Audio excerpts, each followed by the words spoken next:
This is a Fireworks Brigade special report. Today's discussion, the boom tax. Today's special guests, the Secretary of the National Fireworks Association and owner of Red Rhino Fireworks, Steve Hauser, and Larry Farnsworth, President of Gavel Public Affairs. Now, here are your hosts, Johnny Starr and Ron the Banker. Well, John, today we have Steve Hauser. I think you know Steve. He's the N.F.A. secretary, and he also owns Red Rhino in Joplin, Missouri. Yes, Yeah, and I think maybe Larry Farnsworth, he's the president of Gavel Affairs. It's kind of a public relations type thing. So they're both obviously the N.F.A. and they we're going to talk today about the boom tax, John. Today, they say 250 million pounds of fireworks are imported to the U.S. a year, and 95% of that is from China. So that's according to the APA. So fireworks were recently added to a list that would face a 25% penalty if China doesn't reach a deal with the White House soon. So Larry Farnsworth reached out to us and said, "Hey, Steve Hauser, the N.F.A. secretary, would like to get the message across. Would like to talk to our listeners, and maybe there's something we can do to help." So I know you're very interested in this subject. Yeah, well, it's a subject that's close to our hearts, of course, and nobody wants to see fireworks go up anymore. That's for sure. But that being said, these tariffs are something that are put in place to kind of level the playing field. So it might. With the raw materials going up like they have been, this may be what the industry needed to get everybody back in line, because they're just taking advantage. And same with the shipping company; they're just taking advantage. So now they maybe feel a little bit threatened. Yeah. At the end of the day, we're threatened. But you know what? They better start realizing that this is real life. So you want to keep gouging everybody. So be it. And but supply and demand. That's really what it's all about. Right. So you think that the fireworks are just you think that maybe China is getting a little fat on this stuff, and so now it's time maybe for people to tighten their belts, and this will start the discussion. Oh yeah, definitely. Yeah. Okay. Well, without any further ado, we'll get Steve and maybe Larry on the phone, and we could talk to them about it and see what our listeners can do.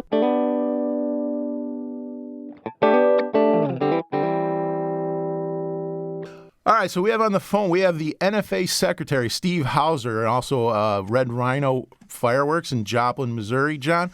So, like I said, we got him on the phone, and he's been working diligently to deal with this boom tax. I think it's been called the boom tax, right, Steve? Is that what they're calling it now? Yep, that's kind of the tag that everybody's picking up, and I think it's appropriate given that it is a tax on our fireworks, and of course we like to see them go boom.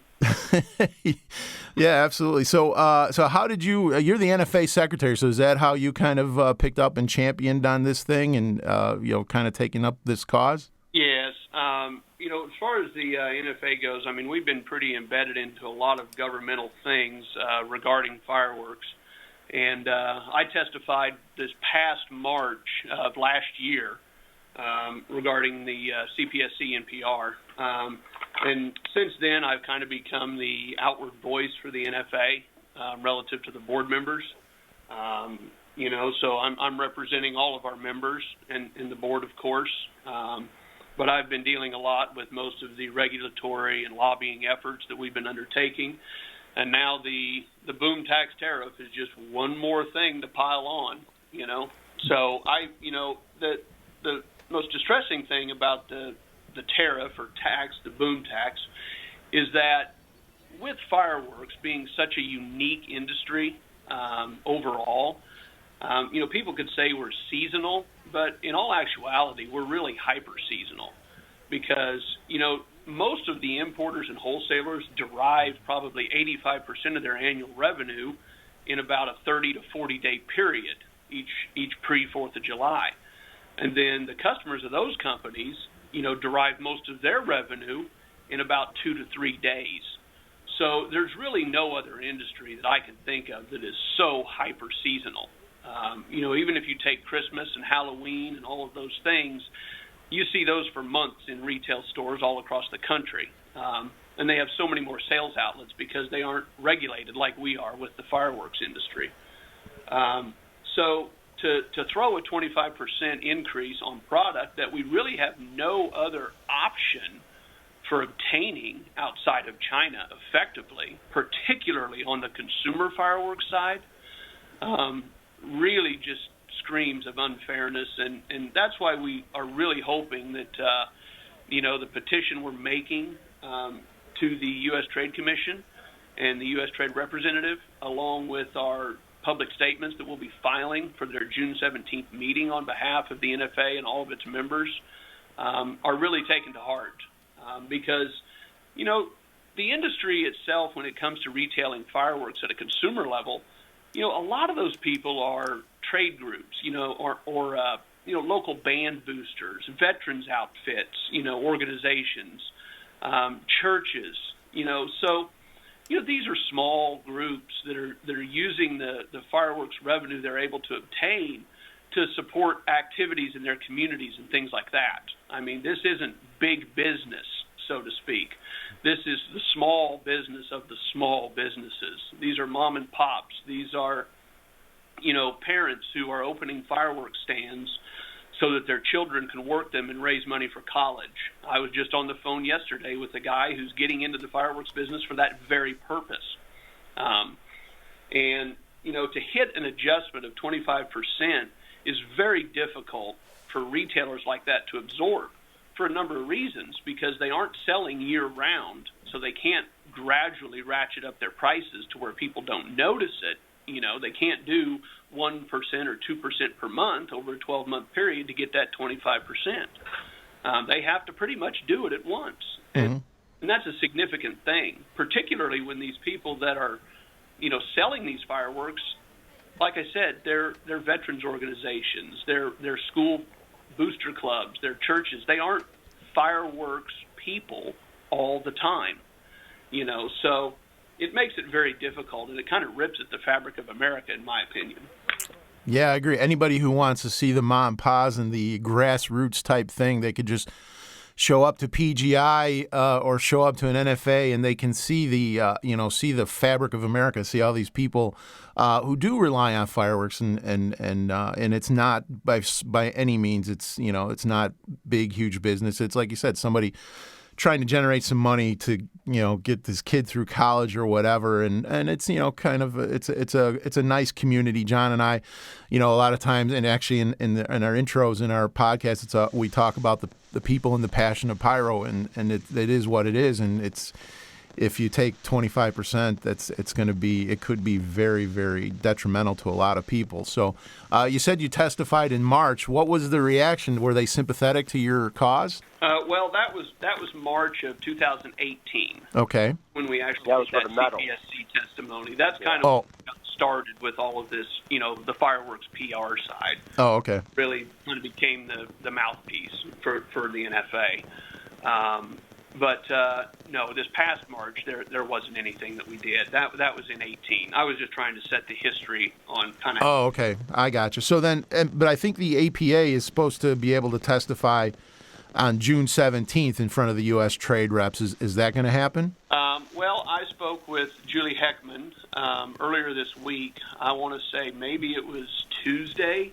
As a fireworks guy this time of year, the days run together. But yeah, it's her plan, and we were kind of talking about what she wants to, visit with them about, and what she wants in her speech. And I think a lot of their speech is going to, echo some of the remarks that I've made thus far, and what we've put on our on the N.F.A.'s new website.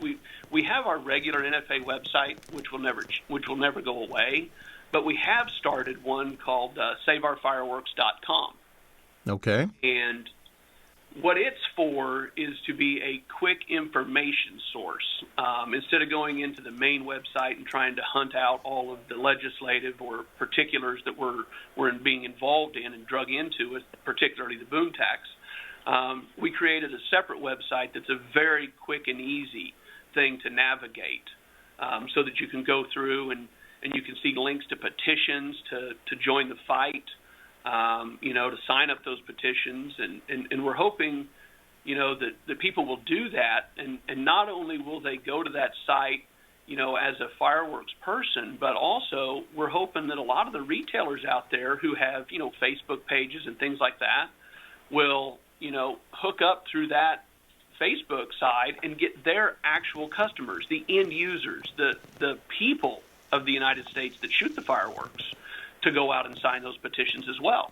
Because this tax is at the end of the day, it's going to affect them significantly.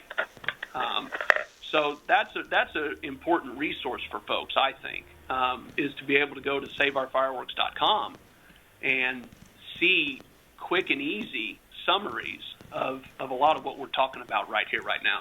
Yeah, absolutely. We'll put a link to that on our podcast and also on the YouTube channel, so the listeners can go there and and petition and volunteer and do whatever they can. So.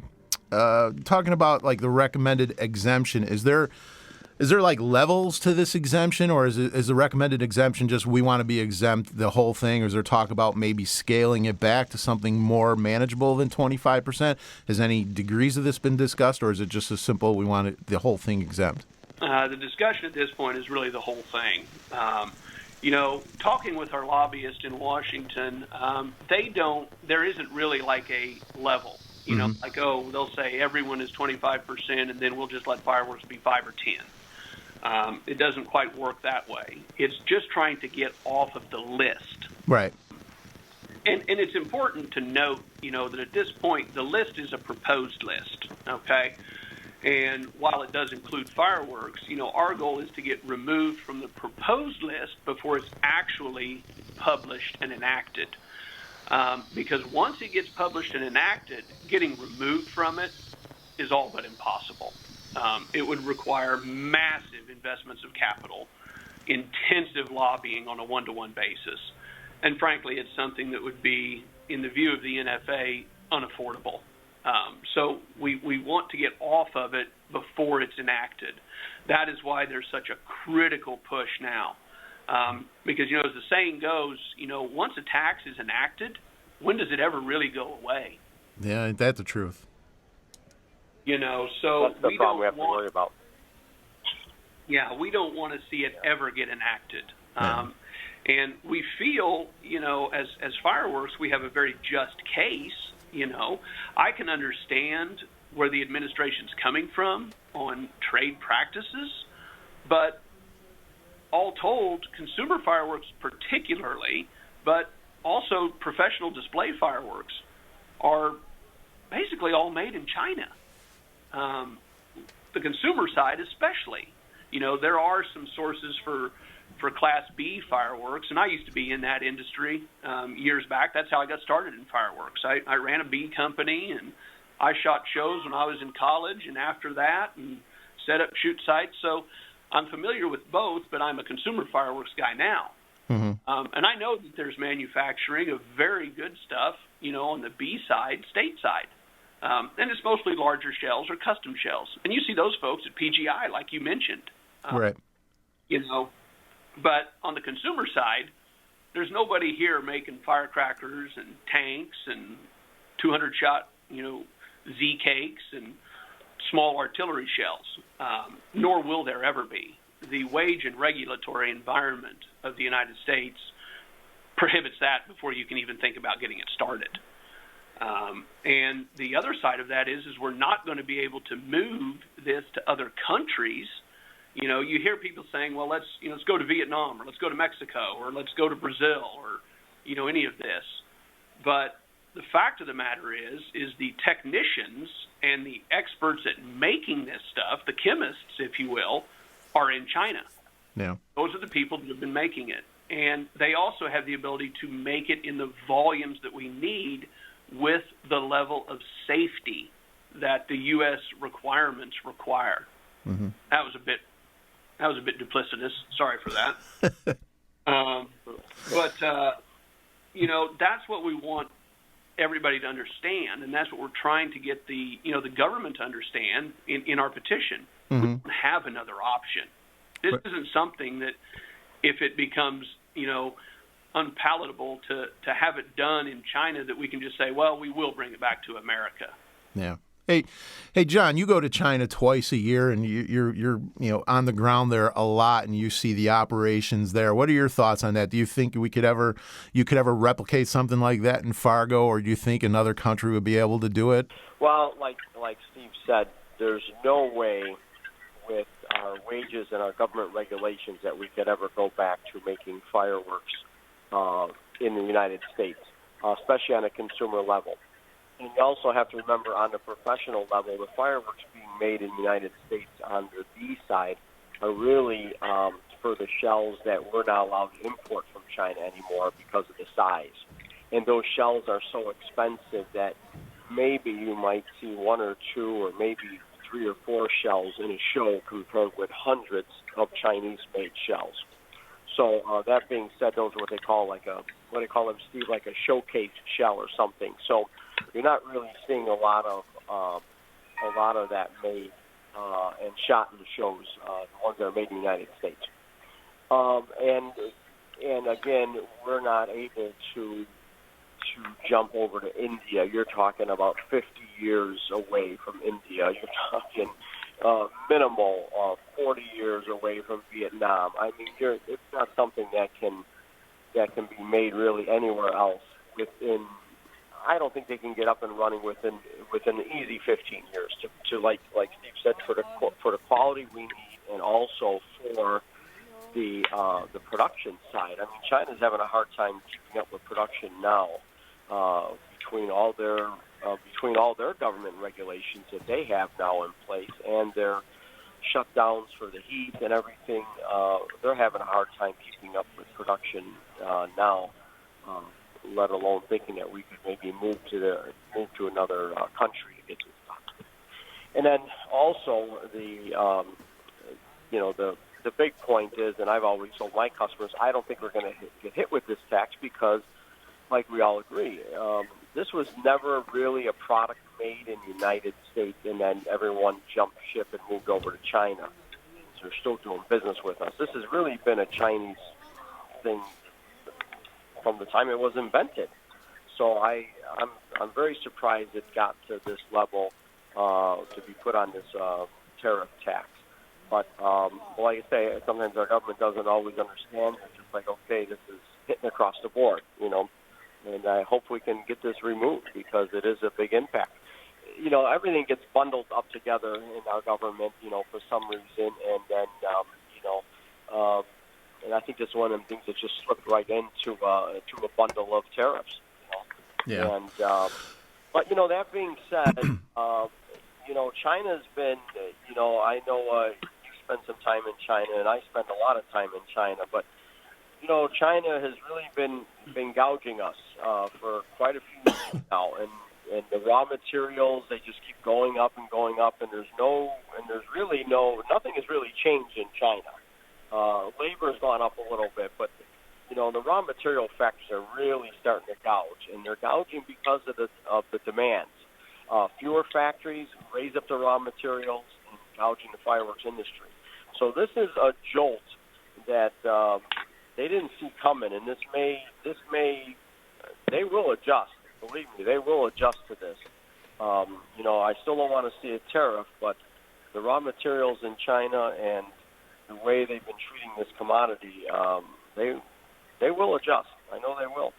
It's all based on supply and demand, and they've been getting pretty fat, and I think this is a wake-up call for all of them. So hopefully we do get it removed, but hopefully this is also a wake-up call that they realize, hey, we just can't keep gouging this industry. We're not going to have an industry anymore. Yeah. So, and maybe Steve and or John, you can answer this. So, if we're trying our hardest here, but if the tariffs did take effect July 1st, that's the date that's the target date. What would that do to your current inventory? Is that exempt, or would you have to pay the tariff on your current inventory? Would this be a 2020 problem? It would be a 2020 problem regarding current inventory. I mean, current inventory is fine. It's right. Done. Mm-hmm. It's safe.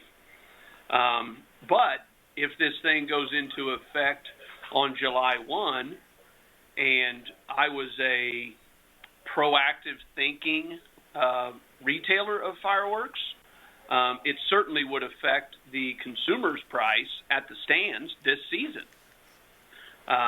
Because even though they may say, all right, I paid, $10 for this item instead of $12.50, which is, the additional, say, 25% for discussion purposes, they've got to be looking at their replacement cost. And if they know it's going to cost them a lot more to replace it, the smart, proactive retailer is going to raise their prices right now. At least some. I would argue, at least half of that 25% so that they can take it over 2 seasons. Because, again, that's the problem. They can't do it slowly and gradually and work it up. It just comes as a boom, in your face, here's your increase, all at once. But, going back to the discussion of the mom and pops and the people that don't do this year-round, they're not going to do that. They won't have the foresight and the thinking on that. So what's going to happen is they're going to sell their fireworks, and then they're going to come back next year to buy them, and it's going to cost them a lot more. And then they're going to say, whoa, we don't quite have enough money because we were saving, X dollars back in our till to buy our fireworks for this season, but now the prices have gone up so much. So what that usually leads to is either their orders taper way back, which means less available to the consumer public at higher prices, or some of them may say, I'm out. And then that means that retail location in that small community especially goes away. And then the people in that area now have to travel somewhere to try to go find their fireworks, or they have to go without. And anywhere that they find them, they are going to be paying more. And what's scary about that is fireworks as an industry has grown very steadily and very significantly in the past 10 years. People like fireworks, and you said something earlier, Ron, that I really think is an important point. Fireworks are something that I think really brings neighborhoods together, okay? I live in a nice neighborhood, and everybody works, and everybody has jobs. And it's kind of one of those things where everybody gets up in the morning, goes to work, they come home at night, and they go in their house. There's, people aren't all around the neighborhood mingling. You know what I mean? Yeah, they're on their smartphones. Yeah, you just don't see that like you used to. Absolutely. One thing that I do know is that on the 4th of July, every night in my little subdivision of cul-de-sacs where I live, everybody's out on the street, and we're all talking, and we're all having fun, and we're all saying hi, and we're all having a good, safe time. Yep. And so it's bringing the neighborhoods together. And if only for one night for the sake of patriotism, that's a wonderful thing to see. It's a beautiful sight to see. And I love it. And I love sitting there and I don't shoot many fireworks personally on the 4th of July because I'm so dog tired because we've just come through it. But I like to sit there and see the sky light up and say, I had a part in that. And then I watch my kids shoot all the fireworks. That's their job. Right. Absolutely. Yep. The people and the passion of fireworks. John and I talk about it for 80 episodes now. That's why we started this. So we're right there with you, Steve. What about you, John? You same feeling? Yep. Oh, yeah, I'm like Steve. We don't like too many fireworks on the 4th of July, but I'm in retail, so I'm still sitting there. But, it is something to see the sky all light up and the people coming back in. And you've been at our store many times, Ron, on the 4th of July, and you're amazed at how many people are just pulling in. Like they looked up in the sky and they saw fireworks, like, oh, yeah, that's right, it's 4th of July. And they come racing into the parking lot trying to get...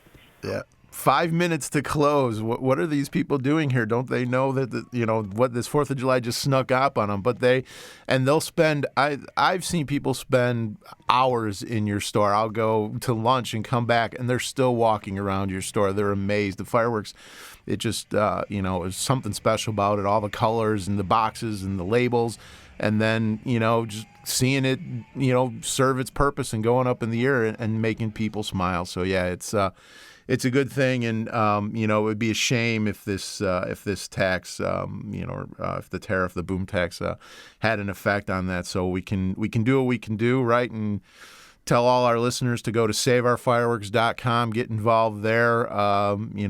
Any other ways they can help out, Steve? Well, the most important part, is going to be there's two things that go with this. One is the grassroots campaign is to get involved. Get read up on it, get involved. Don't just say, well, the N.F.A.'s got it for us, we'll just carry on doing our own thing. No, the N.F.A. needs your help. Everybody needs your help. You all got to help each other. So you've got to get the word out. You've got to get people involved. I think our petition right now, Larry, correct me if I'm wrong, are we somewhere around 2,800 signatures or something like that on it? Something like that, yep. I think it's close to that. I looked at it a few days ago. But so hopefully it's higher, and it's changed. But wouldn't it be nice to get, 10,000 on there? And when you think about the amount of people that use fireworks, that's a big deal. Right. And so there ought to be easily 10,000 people.